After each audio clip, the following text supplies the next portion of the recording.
কৃষ্ণ। আমি নন্দপ্রিয়া আবার চলে এসেছি আপনাদের সামনে নতুন একটা ভিডিও নিয়ে। আজ 13 জানুয়ারি সোমবার। আজকে একটা খুব গুরুত্বপূর্ণ দিন। আজ হচ্ছে ভগবান শ্রী শ্রী রাধা মাধবের পুষ্যাভিষেক। পৌষ মাসের পূর্ণিমা তিথিতে অনুষ্ঠেয় যে অভিষেক তাকে বলা হয় পুষ্যাভিষেক। পুষ্যা নক্ষত্রে এই অভিষেক হয়েছিল, তাই এটা বলা হয় পুষ্যাভিষেক। এই দিন শ্রী শ্রী রাধা মাধবকে নানা রঙের ফুল দিয়ে অভিষেক করা হয় বলে একে বলা হয় পুষ্পাভিষেক। চলুন আমাদের বাড়িতে আমরা কিভাবে পুষ্পাভিষেক সম্পূর্ণ করেছি তা আপনাদের একটু দেখিয়ে নিই।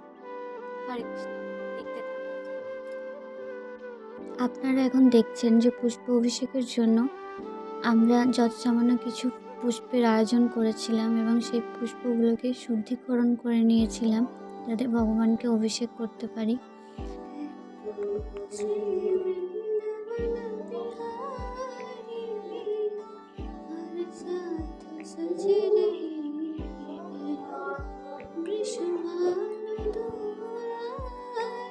আপনারা এখন দর্শন করুন আমাদের ভগবানের অলতার। ভগবানকে এত সুন্দর দেখাচ্ছিল, শৃঙ্গার করার পর চোখ ফেরানোই যাচ্ছিল না। একটা কথার মাথায় আসছিল যে এই সৌন্দর্যের কাছে জড়জাগতিক যে কোনো কিছুর সৌন্দর্য ফিকে পড়ে যাবে। আর এই যে আমাদের জগন্নাথ। আচ্ছা, আপনারা ভগবানের দর্শন করতে করতে একটু পুষ্পাভিষেক নিয়ে আমরা আলোচনা করে নিই। তো এই যে পুষ্পাভিষেক, ব্রজলীলায় একদিন ব্রজগোপীগণ পরম আদরে শ্রী শ্রী রাধা শ্যামসুন্দরীকে বহুবিধ বনফুল দিয়ে সাজিয়েছিলেন। রাধাকৃষ্ণের যে নিত্য চিন্ময় সেবা সুবৃদ্ধি ব্রজগোপিকাদের একমাত্র মনোবাঞ্ছা। যুগল স্বরূপের আনন্দবর্ধনই তাদের প্রাত্যহিক কর্ম থাকত। ব্রজগোপীরা এই দিন ব্রজেশ্বরী রাধারানী এবং প্রাণনাথ শ্যামসুন্দরকে নানা রং এবং গন্ধের পুষ্প দিয়ে মাল্য দিয়ে এত পরিমাণ সাজিয়েছিলেন যেন তাদের নিজেদের সৌন্দর্যকেই তারা ভুলে গেছিলেন। স্কন্দপুরাণে অনুসারে পুষ্পাভিষেক যাত্রা মূলত শ্রী শ্রী পুরী জগন্নাথ মন্দিরে দ্বাদশ যাত্রার একটি তিথি। তো এই তিথিতে শ্রী দারুব্রহ্মের বিজয় বিগ্রহ শ্রী মদন মোহনের বিশেষ অভিষেক এবং শৃঙ্গার আদি করা হয়ে থাকে। সেই থেকে পুষ্পাভিষেক অনুষ্ঠান হয়ে আসছে।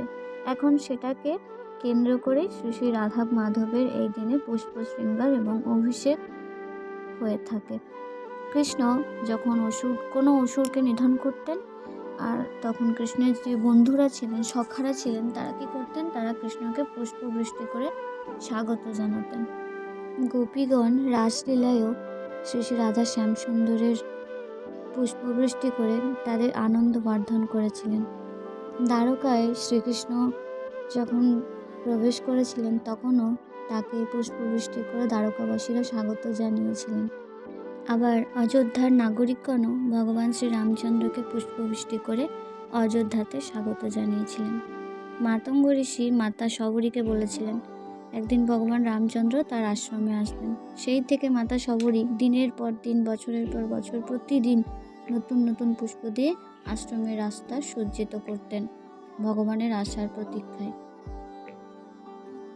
হরে কৃষ্ণ। কিভাবে উদযাপন করবে? শ্রীমদ্ ভগবত গীতায় বলা হয়েছে পত্রং পুষ্পং ফলন্তয়ং, এবং শ্লোক প্রভুপাদ বলছেন আপনি যদি ভক্তি এবং প্রীতি সহকারে ভগবানকে একটি পুষ্প নিবেদন করেন তাহলে আপনি অনুভব করতে পারবেন যে ভগবান সেটি গ্রহণ করেছেন এবং ভগবানের যে হাস্যোজ্জ্বল মুখমণ্ডল সেটি দর্শন করতে পারবেন। এবং হরিভক্তি বিলাসে আরও বলা হয়েছে এই দিন ভগবানকে ঘি দ্বারা অভিষেক করা হয়।